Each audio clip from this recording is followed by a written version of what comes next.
딸들한테는 제가 아버지죠. 그리고 제 아내한테는 제가 남편입니다. 그리고 저희 부모님한테는 제가 아들이죠. 그죠? 그런 것처럼 하나님께서 뭐 역할을 달리해서 뭐 하늘에 계실 때는 아버지, 이 땅에 계실 때는 예수님, 우리 안에 계실 때는 성령님, 이런 식으로 생각하면은 이게 이단입니다.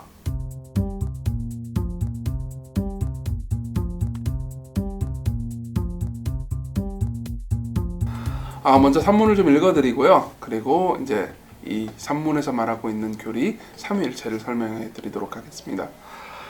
산문 먼저 읽을게요. 하나님께는 얼마나 많은 위격이 있습니까? 오직 참되시고 살아계신 한 하나님께는 성부, 성자, 성령의 세 위격이 있습니다. 이 삼위는 본질적으로 동일하며 능력과 영광이 동등합니다. 자, 이 산문을 좀 이해하기 위해서 먼저 우리가 1문 때 배웠던 걸 다시 한번 좀 떠올려 볼게요. 1문을 다시 한번 읽어드리죠. 사나 죽으나 우리의 유일한 희망은 무엇입니까?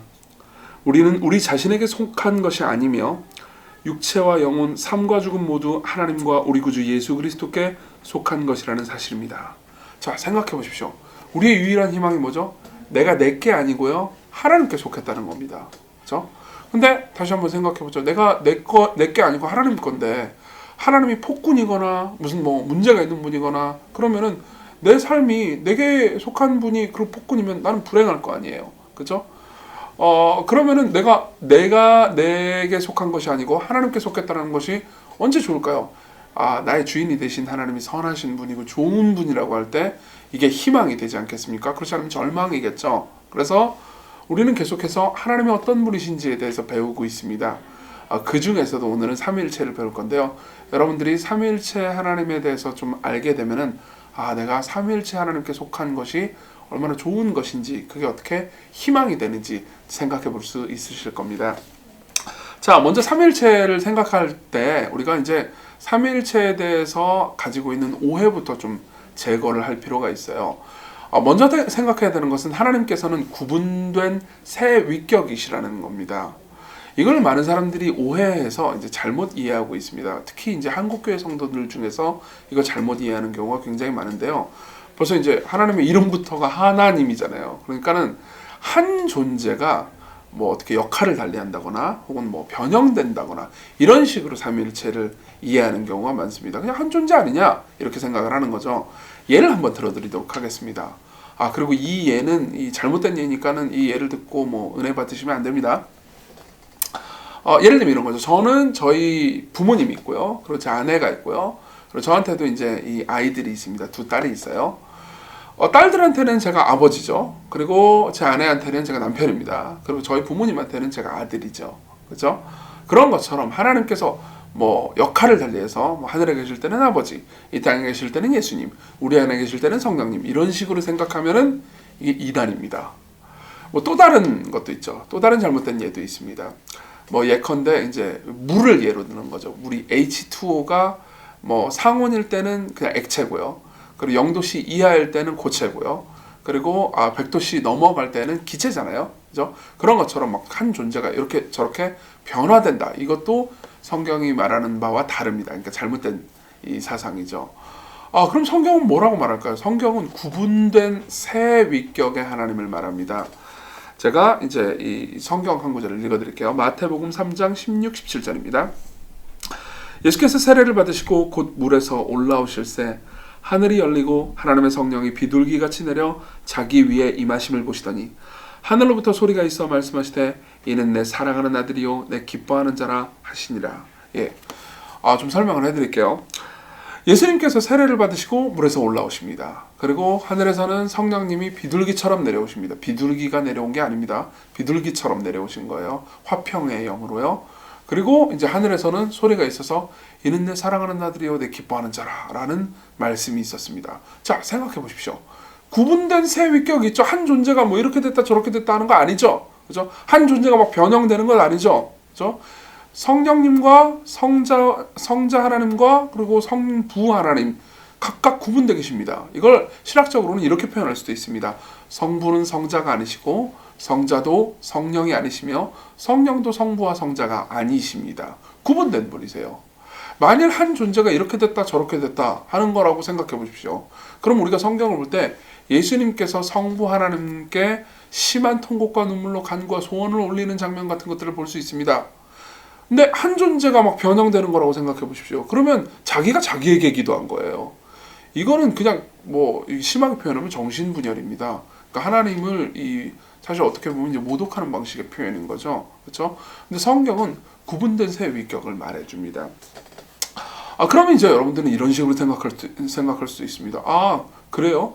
그럼 그냥 하나님 세 분 아닌가요? 세 존재잖아요. 그죠?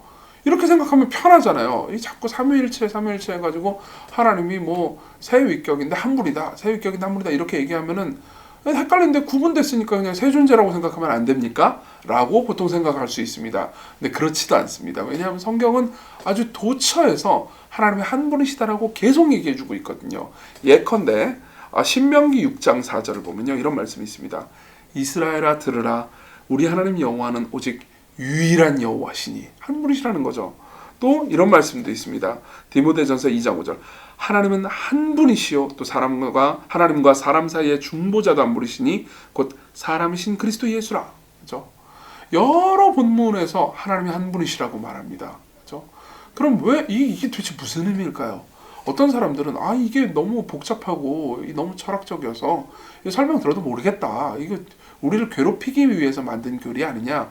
이런 식으로 생각할 수도 있습니다. 근데 실상은 전혀 그렇지 않습니다. 자, 우리 구분된 새 위격이 있다라는 것은 이해하셨죠? 그렇죠? 참고로 위격이라고 말하는 이유는 인격이 아니잖아요. 하나님이 사람이 아니시잖아요. 그렇죠? 그러니까 이제 구분된 새 분이라고 해가지고 이제 만든 신학자들이 만들어낸 단어가 위격이라는 단어입니다. 자, 근데 구분된 새 위격이 있어요. 성부는 성자가 아니시고 성자는 성령이 아니시며 성령도 성부와 성자가 아니십니다. 그렇죠? 근데 생각해 보십시오. 그러면 하나님이 그런 새 위격이 한 분이시라는데 도대체 어떻게 한 분이라는 겁니까? 그리고 한 분이라는 말이 도대체 무슨 의미일까요? 자, 이걸 좀 이해하기 위해서 제가 하나님 말씀 한 군데를 더 좀 찾아서 읽어드리겠습니다. 에베소서입니다. 일단 들어보십시오.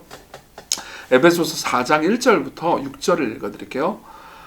그러므로 주 안에서 갇힌 내가 너희를 권하노니 너희가 부르심을 받은 일에 합당하게 행하여 모든 겸손과 온유로 하고 오래 참음으로 사랑 가운데서 서로 용납하고 평안에 매는 줄로 성령이 하나 되게 하신 것을 힘써 지키라. 이렇게 말합니다. 자, 간단하게 얘기하면 뭐죠? 서로 하나 되라는 거죠. 서로 사랑 안에서 하나 되라는 거죠. 그렇죠? 에베소 교회 교인들에게 너희 다투거나 뭐 이렇게 분열하지 말고 사랑함으로써 서로 하나 되라고 말합니다. 그리고 3절까지는 하나 되라라는 명령인데 4절부터는 왜 하나 되어야 하는지에 대한 이유가 나옵니다. 읽어드릴게요. 몸이 하나요 성령도 한 분이시니 이와 같이 너희가 부르심의 한 소망 안에서 부르심을 받았느니라. 주도 한 분이시요 믿음도 하나요 세례도 하나요 하나님도 한 분이시니 곧 만유의 아버지라. 만유 위에 계시고 만유를 통일하시고 만유 가운데 계시도다. 자, 여러분들 이 말씀을 들을 때 느끼셨는지 모르겠는데 제가 강조해서 읽은 부분이 있죠. 그죠? 뭔지 아시나요? 제가 4절에는 성령도 한 분이시다라는 말을 강조했고요. 5절에서는 주도 한 분이시다. 여기서 주는 이제 예수님을 가리킵니다. 성자 하나님이요. 그리고 6절에서는 하나님도 한 분이시다라고 얘기했습니다. 여기서는 이제 문맥상 성부 하나님을 가리킵니다. 자, 뭐라고 하나요? 성령, 성자, 성부 모두 한 분이시라고 얘기하죠. 근데 여러분들이 이렇게 생각할 수 있습니다. 잠깐만요. 셋이잖아요. 성령, 성자, 주님, 그리고 하나님, 성부. 이 셋인데 왜 자꾸 한 분이라고 하죠? 바울은 지금 무슨 뭐 강박적으로 계속 한 분이라고 얘기하지 않습니까? 그죠? 셋인데 왜 자꾸 한 분이라고 말할까요? 이것을 당장 이해하기는 어렵습니다. 그렇죠? 하지만 그 전문맥을 이해하면은 그렇게 어렵지는 않습니다. 자, 아까 1절부터 3절은 뭐라고 그랬죠? 에베소 교인들은 여러 명이 있습니다. 여러 명 너희들 다투거나 분열하지 말고 어쩌라는 겁니까? 서로 사랑함으로 하나를 이루라고 말하죠. 그렇죠? 이 말은 전혀 무슨 뭐 몸이 붙는다라는 걸 의미하는 게 아닙니다. 이 말은 몸이 붙는다는 걸 의미하는 게 아닙니다. 무슨 몸이 딱 붙어가지고 뭐 한 존재가 된다는 걸 의미하는 게 아니에요. 연합하라는 거죠. 그렇죠? 서로 사랑함으로 연합하라는 거죠. 그리고 그 이유를, 그러니까 에베소 교인들이 서로 사랑함으로 연합해야 되는 이유를 뭐라고 말하는 거죠? 성령, 주님, 하나님이 사랑으로 연합해 계시다라고 얘기하는 거죠. 그럼 우리는 여기서 하나님이 한 분이시다라는 것을 물론 다 알 수는 없지만요, 희미하게나마 이해할 수 있습니다. 하나님이 한 분이시라는 것은 절대로 존재론적으로 무슨 뭐 성부, 성자, 성령이 붙어 있다거나 무슨 어떤 뭐 한 존재가 이렇게 됐다 저렇게 됐다는 걸 의미하는 게 아닙니다.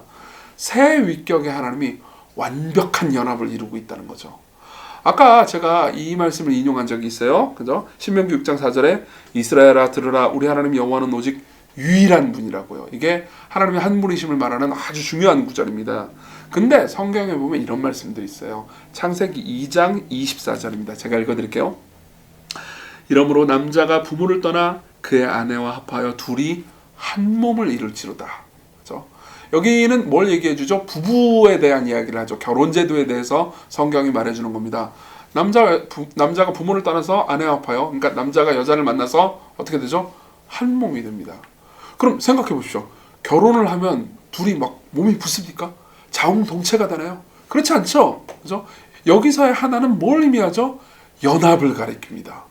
근데 재미있게도 여기서 한 몸을 이룰지로다 라고 번역된 한이라는 단어 있죠? 그게 아까 신명기 6장 4절에 유일한이라는 단어와 같은 히브리어 단어입니다. 그죠? 다시 말하면 물론 인간의 관계를 가지고 하나님을 유추하는 것이 사실상 이게 좀 위험한 일이기도 합니다. 그렇지만 이해할 수 있는 일이기도 합니다. 그죠? 무슨 말이냐면 교회가 서로 사랑함으로써 하나 되듯이, 그죠? 하나님이 어떻게 하나이신지를 유추할 수 있는 거죠.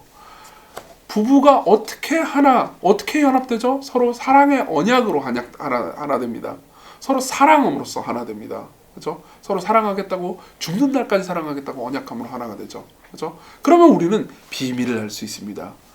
교회가 어떻게 하나로 연합합니까? 사랑으로요. 그죠? 부부가 어떻게 하나로 연합합니까? 부부가 어떻게 하나로 연합합니까? 사랑으로요. 그럼 우리는 이제 이 두 희미한 뭐라고 해야 될까요? 미니어처들로 본체가 무엇인지 알 수 있습니다. 성부와 성자와 성령 하나님이 어떻게 한 분이실까요? 세 위격은 완전한 연합을 서로 영원히 사랑하심으로써 이루고 계십니다. 이 말은 어떻게 보면 생소하게 들릴지 모릅니다. 하지만 2000년 교회사 내내 삼위일체의 의미를 탐구했던 사람들은 하나님이 사랑이시라는 것에 대해서 깊이 연구했습니다. 하나님이 사랑이시라는 것과 하나님이 삼위일체라는 것은 분리된 두 개의 진술이 아닙니다. 이 진술은 이 똑같은 진술이에요. 생각해 보세요. 우리는 하나님이 사랑이시다. 요한일서 4장 8절 같은 데 보면 나와 있습니다. 하나님이 사랑이시다. 이런 말씀을 들으면 보통 이렇게 생각하기 쉽습니다. 맞아. 하나님은 사랑이시지. 하나님은 나를 사랑하시지. 혹은 뭐 사람들을 사랑하시지. 이런 식으로만 생각하기 쉽습니다. 그렇지만 하나님께서 우리를 만드시기 전에, 피조물들 어떤 것도 만드시기 전에, 우주가 있기 전에 성부, 성자, 성령 삼위 하나님만 홀로 존재하실 때, 그때 하나님은 누구를 사랑하셨을까요? 그렇죠? 만일 하나님께서 단독 위격이라면 사랑할 대상이 없습니다. 그렇죠? 그럼 하나님은 사랑이실 수가 없죠. 그렇죠? 하지만 우리 하나님은 다르십니다. 우리 하나님은 함께 계셨습니다. 삼위가요.